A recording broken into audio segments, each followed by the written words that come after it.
이 부분 혹시 작성자를 다투시는 거예요? 그 부분은 아마 이제 국정원 내부에서 그 사이에 문답이 이루어진 것 같습니다. 그리고 그 문답을 기반으로 해가지고 거기에 관여했던 사람이 이제 최종적으로 보고서를 하나를 냈는데요. 증인의 증언을 한번 들어보고 저희가 예. 뭐 사실관계가 크게 다르지 않으면 뭐 작성자가 누구냐는 거는 저희가 관심이 없습니다. 예.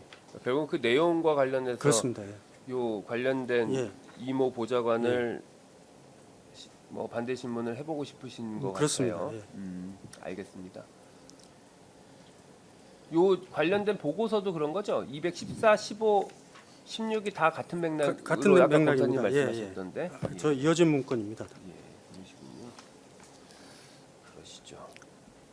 그렇게 하면 그러면 우선 지금 시작을 검사님께서 이모 보좌관을 1번으로 신문을 하시겠다는 말씀이신 거죠? 예, 그렇습니다. 그 다음에 혹시 차순위로 하게 되면 다음으로 이제 홍장원 차장 고려하고 있습니다. 그리고는 나머지는 그러면 한번 오늘 의견 토대로 검토해서 증거 의견을 그러니까 그 예. 조사 계획을 한번 일괄해서 제출하실 건가요? 예, 그러도록 하겠습니다. 이 두 지금 우선적으로 말씀하신 증인들이요. 시간은 혹시 주신문 반대신문 어느 정도 예상하고 계세요? 전부 1시간 정도 예상하고 있습니다. 주신문 기준으로 예. 말씀하신 거죠? 반대신문 어느 정도 하실 거예요? 재판장님, 증인 신문 순서에 관해서 예. 우선 변호인 측에 의견을 한번 제시를 하겠습니다. 예. 지금 이 사건은 아무래도 핵심적인 증인이 홍장원입니다. 예. 사실 가장 피고인하고의 사이에 진술이 배치되고 있고, 그다음에 홍장원 증인은 이미 그 내란 사건에서도 증인 신문이 이루어졌습니다. 그 증인 신문만 하더라도 주신문, 본신문 합해서 한 300쪽 가량이 됩니다. 그래서 저희가 봤을 때는 뭐 상당히 많은 부분에 대한 신문이 이루어졌기 때문에 이 부분은 저희가 앞으로 그 내란 사건의 판결이나 이런 것도 좀 봐가면서 증인 신문 범위나 뭐 이런 부분들에 대해서 조금 검토할 사항들이 있습니다. 그래서 그거를 지금 1번이나 2번으로 이렇게 증인 신문하는 것은 적절해 보이지가 않고 저희가 원하는 사항이 아닙니다. 물론 그 사건이 특검에서는 이 사건이 내란이 안 되니까 이제 직무유기로 기소를 했는데 그 부분이 공소장에도 보면은 상당히 많은 어떤 배경에 관한 설명들이 나오고 있습니다. 그래서 중요하긴 한데 저희가 생각할 때는 홍장원 증인에 대해서 저희가 어떤 범위까지 신문을 해야 될지를 아직 정리를 못하고 있는 상황입니다. 그러니까 그 관련 사건들의 진행 경과도 봐야 되고요. 여러 가지로. 그래서 그 부분을 좀 고려를 해서 가급적이면 가장 마지막 시간에 해주시면 감사하겠습니다. 그 마지막에 해줘야만 그게 어떨 경우에는 1시간 정도로 저희가 반대 신문을 할 수도 있고요. 또 그렇지 않으면 2시간, 3시간이 갈 수도 있습니다. 이 이모 보좌관은 어때요? 이모 보좌관은 이 현직입니다. 지금 정보원의 현직이라 지금 특검이 계속 말하고 있는 취지를 보면 그 증인 신문에 대한 허가 절차를 취한다고 하는데 다른 증인도 다 마찬가지거든요. 국정원 내부 증인은.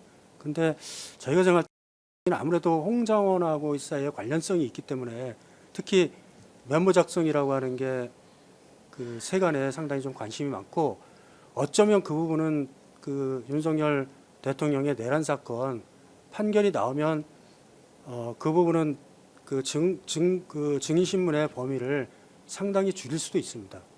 그렇기 때문에 경우에 따라서 증인도 저희가 포기할 수도 있습니다. 탄핵 신문하는 거를. 그래서 그런 부분이 있기 때문에 역시 마찬가지 증인도 홍장원 증인 직전에 저희가 신문하는 걸로 그렇게 해주시면 감사하겠습니다. 검사님 의견은 어떠세요? 예, 변호사님 말씀하신 것과 같이 지금 이모 보좌관이든 뭐 다른 이제 국정원 소속 직원이든 공무원이든 국정원 소속 인재 여부와 상관없이 다른 공무원들도 전부 그 허가 절차는 필요한 상황입니다. 왜냐하면 저희 증인신문에 비화폰 관련된 내용이 포함될 여지가 많기 때문에. 다만 지금 변호사님께서 아까 저희 공소사실에 대한 부인 주장을 말씀하실 때도 말씀해 주셨지만 그 결국은 홍장원 처장의 보고 여부 그리고 피고인과의 독대 상황에서의 그게 핵심적인 상황입니다. 그 내용이. 그래서 저희 의견서에 기재한 바와 같이 결국은 홍장원 당시 국장원 처장의 보고 등을 통해서 국가안전보장에 중대한 영향을 미친 상황을 인식하였는지 여부가 정리된 다음에 전부 일련의 후속 범행들이기 때문에 사실은 그 다음 증인들은 그러한 일련의 후속 범행에 관련 증인들로서 홍장원 처장에 대한 증인신문 없이 이루어진다면은 크게 증인신문이 겉돌 가능성도 있고 좀 더 효율적인 심리가 어려운 가능성이 있습니다. 따라서 저희는 여전히 그 이모 보좌관 및 홍장원 처장에 대한 증인신문을 순서를 좀 유지할 예정이고 저희 특검 측의 공소사실에 대한 입증 책임이 있기 때문에 좀 존중해 주셨으면 감사하겠습니다. 예. 여기 지금 피고인 측 의견 주신 것 중에 보면 그 24년 3, 4월 안가 모임 관련해서가 여인형 신원식 이런 분들이 그 관련된서 좀 일부 증언을 하고 또 이제 뭐 추가적으로 뭐 상황에 따라서 조금씩 더 증언할 내용이 있을 것 같은데 그렇게 그 24년 3, 4월 안가 모임 내지는 그 12월 3일 날 그 대통령실에서 있었던 일과 관련돼서 그러니까 뭐 결국 이제 일부는 이제 위증 관련된 부분이겠죠. 이제 뭐 문건 전달이라든지 배포 등과 관련된 부분. 그 부분은 어차피 이제 사안이 좀 독립돼 있어서 그거를 조금 먼저 그냥 간단하게 진행을 하고 그 다음에 근데 나머지 직무유기나 이런 거 관련해서는 사실은 검사님 의견처럼 그 홍장원을 포함한 기초적으로 그날 있었던 일과 관련돼서 특히 이제 피고인하고 나눴다는 대화가 대부분 이제 이 기소의 전제가 되는 핵심적인 내용들이라서 그 부분을 검찰에서 먼저 하시겠다고 하면 먼저 하시는 게 논리적으로도 순서는 맞아 보이거든요. 근데 지금 말씀하신 걸 보면 다른 관련 사건들에 대한서 이루어진 증인신문 조서라든지 아니면 뭐 관련 사건 판결 결과 등을 좀 종합해서 그 홍장원 등에 대한 그 증인신문 범위나 그런 것들을 좀 정리를 하시겠다고 해서 검사님 괜찮으시면 이 사건을 그렇게 그 뭐 그날 당일날 있었던 대통령실 그러니까 특히 위증과 관련된 부분 있잖아요. 위증과 관련된 부분 중에 나 뭐 아니면 그 허위 공문서 작성 등과 관련해서 대통령실에서 받은 뭐 문건이라든지 그런 거 관련된 부분을 조금 앞부분에 빠르게 진행을 하고요. 그렇게 해서 하고 그걸 마치고 난 다음에 그 홍장원 등과 관련된 부분은 검찰에서 제출하시는 그 증거 순서에 따라서 논리적으로 진행하고 그렇게 순서를 바꿔서 한번 진행하면 어떠세요? 예, 알겠습니다. 그렇게 하는 건 가능하시겠죠? 예, 소송지에 따르겠습니다. 그렇게 하시고 그렇게 되면 그러면 지금 제가 여기 지금 다른 사람들을 잘 몰라서 그러는데 그리고 이제 문제는 그 정인규 경호처 보좌관 부분은 그때도 지난번에도 말씀드렸던 네. 것처럼 박종준 처장 사건하고 공통된 증인이라서 요거는 한기를 좀 진행을 해서 두 사건을 좀 병행해서 진행하는 쪽으로 생각을 하고 그러니까 가급적이면 증인이 하루에 나와서 뭐 오전에 이 사건 증인 신문하고 오후에 뭐 박종준 피고인 사건 진행하든지 그렇게 지금 진행을 해볼까 싶거든요. 그래서 그 일정은 검사님께서 하여간 그 증거조사 의견을 주시면 그 박종준 사건 측도 이번 주 금요일 날 기일이 예정돼 있어서 거기서 받은 의견하고 조율을 좀 해서 재판부가 그 신문 기일은 한번 정해 볼게요. 알겠습니다. 그렇게 근데 일단 이 사건은 양측에서 그 두 사건 의견을 봤을 때 병합까지는 필요 없을 것 같아요. 사건 쟁점이 좀 생각보다 많이 다르고 공통된 부분은 그 정인규 증인 관련된 부분 한 부분밖에 없어서 일단은 병합하지 않고 각각 진행하고요.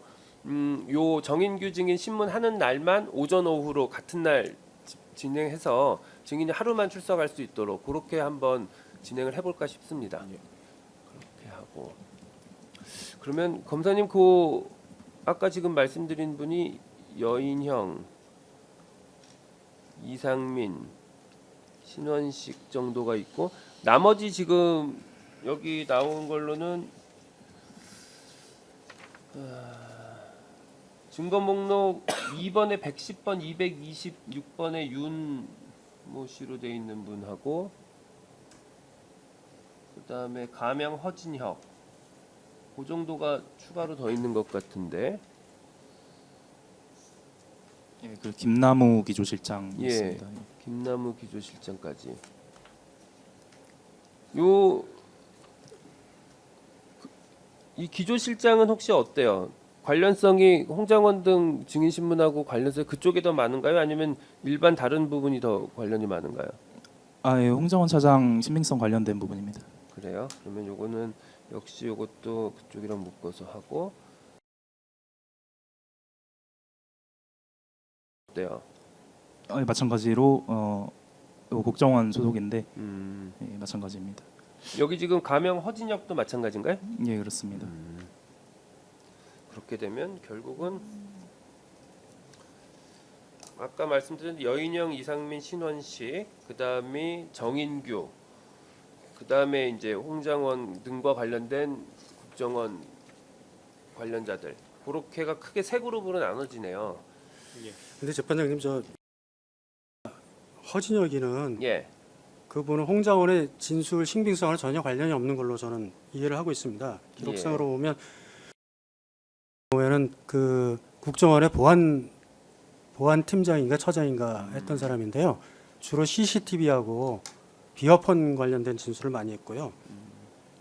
허진혁 같은 경우는 국정원의 사이버 보안센터인가요? 거기 소속된 직원인데요. 역시 마찬가지로 비어폰 관련되는 진술을 주로 했습니다. 예, 요 취지는 그 홍장원 차장 이후에 저희가 증인신문 되어야 된다고 설명드릴 때 말씀드린 홍장원 차장 이후에 증인신문 하는 이 적절하다고 판단되는 사람들을 말씀드린 거고 정확하게 뭐 홍장원 진술의 신빙성만 관련 있는 증인이라고 저희가 말씀드린 건 아니고요. 예, 모두 홍장원 차장 보고 이후에 시간 순으로 후속 1년 범행 관련된 증인들이라는 취지로 말씀드린 겁니다. 그러시군요. 그렇게 하면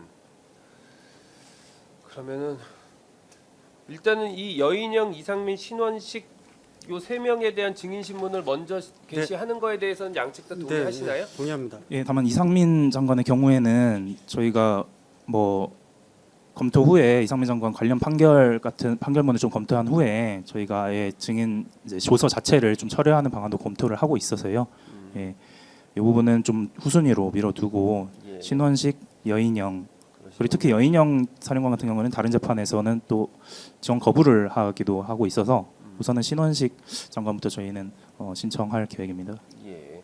요 지금 그러면 여인영, 신원식 요 두 사람은 특별히 지금 다른 조치가 필요하거나 한 건 아니죠. 저희 예, 특별한 것은 없습니다. 소환하는데 아무 문제 없죠.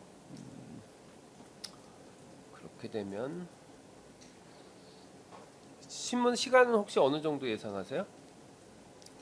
각 40분, 신원식 실장 같은 경우에는 40분, 여인영 사령관 같은 경우에는 60분 정도로 생각하고 있습니다. 혹시 반대 신문 물으시게 되면 어느 정도 생각? 저희도 뭐 그런 비슷한 수준에서 하겠습니다.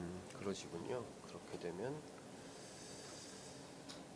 저희가 지금 그때도 기일을 예고를 해드렸는데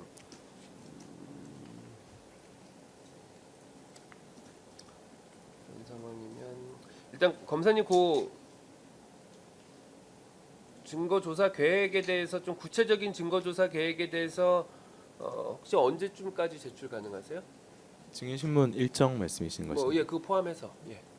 지금 근데 그 말씀하신 것처럼 이 2월 19일에 그 윤석열 전 대통령에 대한 1심 선고 예정되어 있는데 홍장원이나 이 사람들에 대해서 그 선고 이후에 좀 판결을 보고 하자는 취지라면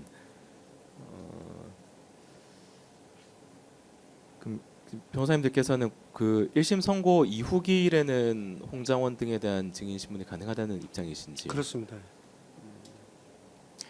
저희 금요일에 박종준 처장도 또 기일 신문이 있어서 정인규 정모 여보좌관에 대해서도 증인 신문 입증 계획을 좀 수립을 해야 하고 그 다음에 다음 주에 이상민 장관에 대한 판결문도 선고 예정이 돼 있어서 저희가 다음 주